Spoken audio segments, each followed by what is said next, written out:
Hello and welcome. So today we are going to look at this k-mean, and this is our unsupervised learning. And in unsupervised learning, what we try to do is we try to find the patterns, or we try to find the clusters in our dataset. So you in the training set, you will observe that you will have this x only, right? There is no y, and that is why what we try to find y, right? So what kind of data patterns in your dataset, right? So that cluster we try to find in unsupervised learning, right? Or you can say that the similar kind of data we try to group them, right, and make as a cluster. So let's suppose that you have given this data set. So maybe this data set belongs this data belongs to one type of cluster, and maybe this data belongs to some other kind of cluster, right? So maybe this, right? So one of the algorithm that we are going to learn today is the k-mean. So what happens in k-mean? The first step is that we are going to initialize a random centroid, right? And this centroid is we can call it the cluster centroid, right? We can initialize. The first point is that first of all you will have to observe that how many cluster centroid you are going to initialize, right? And it depends on the data set, right? So while looking at data set, you will make a guess that this data set may have some 3 to 4 or 5 or 10 or even 100 clusters. So by taking the guess, you are going to initialize that number of clusters. So given this data set, I am initializing two clusters, maybe one cluster with a red color and the another cluster with a purple color, right? And after initializing that cluster, the next point is that what I'm going to do, I'm going to pick each and every data set, each and every example, and I'm going to calculate this distance from the centroid, from all of the centroid. So this is one distance, and this is the second distance from the second centroid, right? And whatever the minimum distance we are going to get from this, that will be assigned to this cluster, this data point, right? So I calculated this distance and this distance, right? So this one is the minimum. So what I'm going to do, that I am going to assign this data point as our red one. So this data point is going to fall under this red cluster, right? And okay, so that is one thing. Okay, let me, right? And now in next now what, so I'm going to do the same thing with all of this data point, right? So what I'm going to do, I'm going to pick the another data example. So let's pick this one, maybe this was assigned as red. Let's pick this one, right? So again, I'm going to calculate this distance from the centroid, the first centroid, and the distance from the second centroid. And what I observe, that this is the minimum distance, so I'm going to assign this other as in a red cluster, right? And so same thing I'm going to do with all of this data point, right? So in next step, maybe this is the third example, maybe this one. And what I'm going to do, I'm going to calculate this distance from this cluster, this centroid and this centroid. And what I observe, that this distance is minimum in comparison to this distance. So I'm going to assign this cluster as a purple one. Okay? So you can do the same for all of your example, right? Okay, now once you are end up with assigning all these colors to your data point, so this will assign to maybe this, and this will assign to maybe red, and this will assign to maybe red, and this will red, and maybe this will get assigned, all of these will get assigned as purple, and this is purple, and this is purple. So we are done, right? Okay, so now this was the first step. Now in the second step, what we are going to do is we are going to update the position of our centroid. Let's suppose that the position here for this red one is right now is P1, and for this purple one, the centroid position is P2, right? So we are so we have assigned all the colors to our data points, right?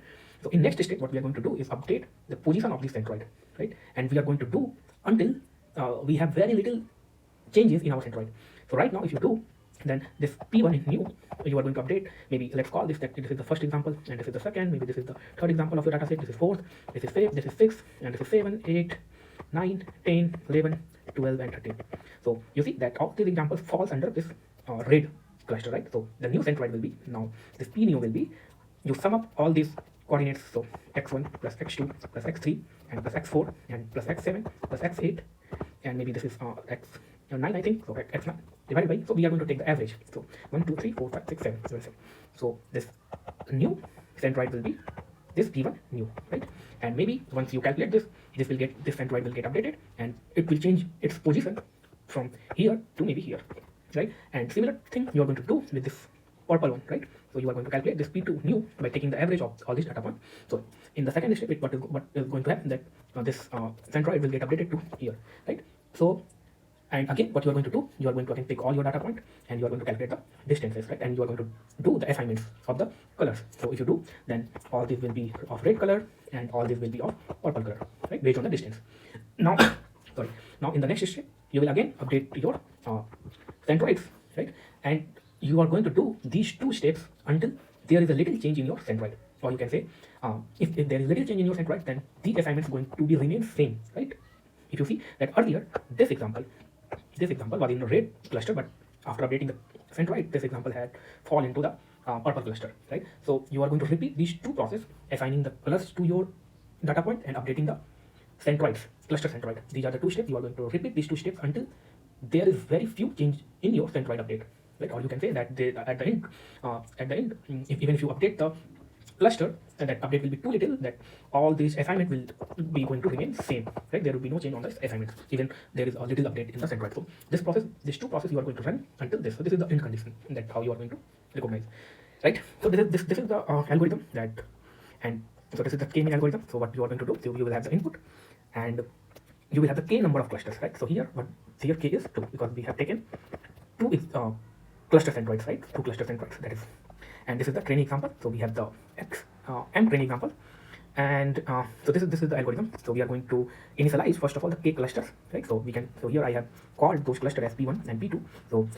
So here if k is equals to 2, then you will have mu1 the first cluster, and mu2 if k is equals to, if cluster number is k, then you are going to assign as k clusters, right? And these two steps that I described you earlier, the first step was to cluster assignment. So you are going to assign the cluster centroids to each data example, right? So that was the first step. So what you did in the first step, that you calculated the distance and you assigned these red colors to these data points and purple colors to these data points. So this is the first step, cluster assignment, red or maybe purple. I have written it here green, but here purple, right? And the second step is move the centroid. Okay, so these are the two steps that is involved in this k-mean algorithm. Okay, now let me explain this a little bit. So we are going to go through each and every example. So I is from I to m. So we have this m number of example, and for each example we are going to assign the colors, right? So maybe you can take this example.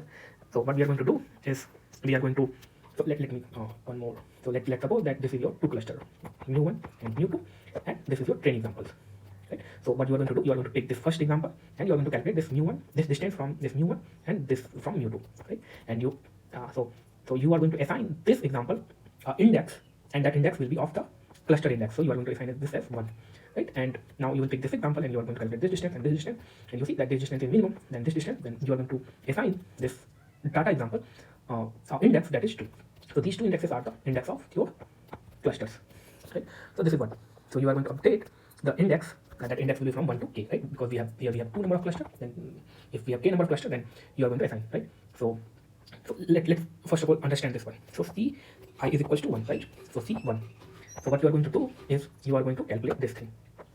What does it mean? It is the distance. So if you expand this, what you're going to do, you have taken this first example, right? And you have calculated this from your first index, right? You have calculated the distance from your first index, and you have taken the minimum, whichever the minimum. So you are going to calculate this from mu1 and x1 minus mu2 and x1 minus mu3, the distance from all those centroids, right? And after calculating this, whatever the minimum distance you will get, and you are not going to assign the distance, right? You are going to assign the for which index, for which cluster index you have got the minimum. So we are going to take the argument of that, not the minimum, but where we are getting the, at which argument we are getting the minimum, that we are going to assign to your first data point, right? So right, so I have already explained you, right? So this let me first of all erase this one.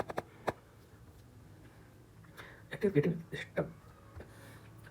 Okay, so okay, let me erase this one first of all.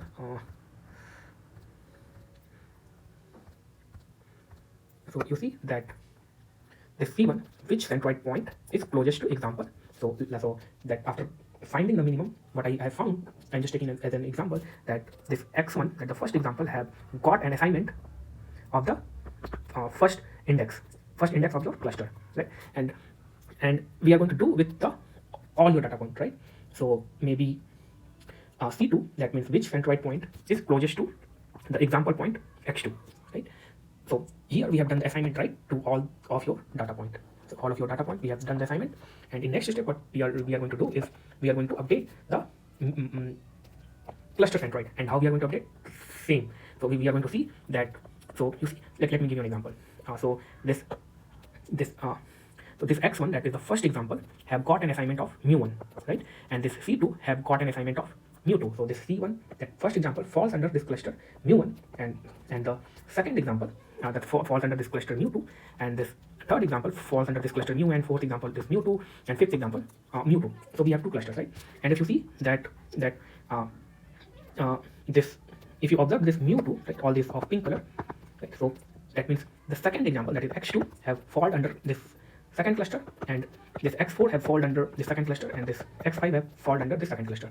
And here if you observe in that this color, that is blue color, that c1, that is the first example, have fall under the first cluster, and this c3, that is example 3, has fall under cluster 1. So this is the, you can say, cluster 1, and this is cluster 2. Now what we are going to do, we are going to update and all of these clusters, right? So this mu2 will get updated to x2 plus x4 plus x5 divided by 3, right? And this mu1 will got updated to x1 from here plus x3 divided by 2, right? And we are going to repeat this process until we have very little change in your centroid position, right? So there is 2 steps involved. The first step is the cluster assignment, and the second step is the moving the centroids.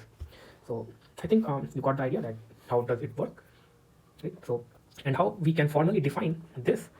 So this is ci is the index of the cluster to which example xi is currently assigned, and mu k is the cluster centroid, and this mu, so this is going to be index, right? So this is the index, an index of cluster, right, for which xi has been currently assigned, right? So this one is the mu1 or mu2, so this is the cluster centroid of cluster to which xi has been assigned, right? So let's suppose that if c1 is equal to 5, that means here it means that example 1 from your training point have got assigned the cluster 5, right? And this the calculation, right? So this cost function that you can call the distortion cost function. So this is also called as the distortion cost function, right?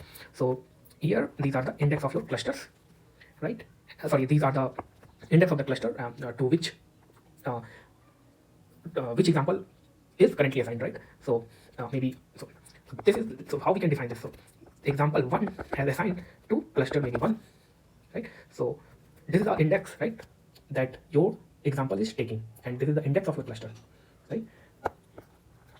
So we will have m example, and for each example every example is going to assign by some cluster, right? And we have some k clusters, right?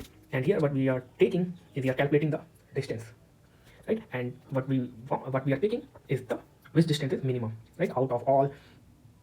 So basically what we are doing is the same thing, right? We are taking this example and we are calculating all these distances from different cluster, and we are picking the minimum one, and we are assigning that to our example, right? So this is what it has written here, right? Okay, now how we can initialize this clusters, right? So that the first point is that we should have cluster that should be less than equals to our training example, right? So if we have m number of training example, then obviously we are going to pick the cluster that will be less than m, right? And randomly pick k training example.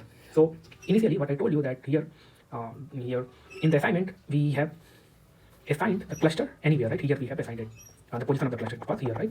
But the recommendation is to assign your cluster from your data point itself, right? So what you are going to do is you are going to maybe pick this training example as your cluster, and maybe pick this training example as your second cluster, or maybe you are going to pick this example as the first cluster and maybe this example as the second cluster, right? So you can pick any out of m training example, you can pick any k example, and you are going to assign them as a cluster, right? A cluster centroid, right? And set mu to mu k equal to these k example, and after picking those k example, you are going to assign those as a centroid of the cluster, right? And again, one point is that k-mean can converge to different solutions depending on how cluster has been initialized, right? So it depends like how you have initialized your cluster, right? So let's suppose that so it depends like how you have initialized your cluster centroid, right? So you may end up with these 3 cluster, right? And it may happen that depending on your cluster initialization that you may end up with this kind of 3 clusters, and it may also happen that you may end up with this kind of cluster, right? So that is what k-mean can converge to different solutions depending on the how cluster has been assigned, right? So the point is that the cluster assignment we need to take care, right? Otherwise you may fall under some bad local minima, and you may end up with this kind of cluster. But originally that it should be this kind of cluster, but you may end up with this kind of cluster. Depends on the initialization, right? Okay. Okay, so how we are going to what we can do instead of randomly initialization, what we can do, so we are going to initialize k-means, right, and run these k-means, right, and compute this cost function distortion, right? This distortion cost function, we are going to compute this, right? So the point is that first we are going to pick the k-means out of those m points and run k-mean and get c1 to cm. So we are going to run the k-mean and we are going to assign, right? We are going to assign the colors to our data points, right? And now we are going to compute the cost function, right? And this process we are going to do with hundreds of mean, right? Because we have initialized for I is equals to 1. So what we are doing is that we are selecting set of 100 different means position, right? And we are calculating, and after assignment we are calculating this cost, right? And out of these 100 different selected means, so for I is equals to 1, what we are going to do, so let me give you an example. So let's suppose that we have this training example, and what we have done, that we have selected these points as our mean, right? So k mean, so we have selected this as a centroids. So you may have 3 centroids, so we have selected this 3 centroid, and what we have done, we have calculated the distance and from all these data points, and what we have found that these belongs to one cluster, this belongs to one cluster, and all this belongs to one cluster, right? And we have calculated the cost of this, right? At the third step we have calculated the cost of this, so g ci to cm, okay, right? Again, what we have done at the second iteration, we are going to initialize some different 3 clusters, so maybe this one, and this one, right? And what we are going to do, we are going to again calculate the distance from all these data points, and we may end up with different cluster, and again we are going to calculate this cost distortion cost function. And so you see that you will have 100 way of selecting the or initializing the centroids, right? So 100 random initialization, you will have the 100 different way of clustering the data, pick clustering that has the lowest cost, right? So I think you got the idea, right? So what we are going to do, we are going to randomly initialize k means, and after assignment we are going to calculate this cost, right? And again we are going to randomly assign k means, so we are going to do this step for the 100 times. If we do, then we will have the 100 different way for our for picking the cluster, right? So, and which cluster we are going to pick, that we will see on this, whichever have the minimum cost, that we are going to pick, and we are going to initialize with that cluster position, cluster mean position, right? I think I have told many times cluster, but you can understand that it's a cluster mean. Okay, so how many cluster you are going to choose, and it depends, like there are different methods, but that is one method that is not so important for our examination purpose of point of view. So that is one elbow method is there. So you are going to plot this cost function, what is number of cluster, and where you will get this hand as an elbow here, then you are going to pick at the 3 cluster.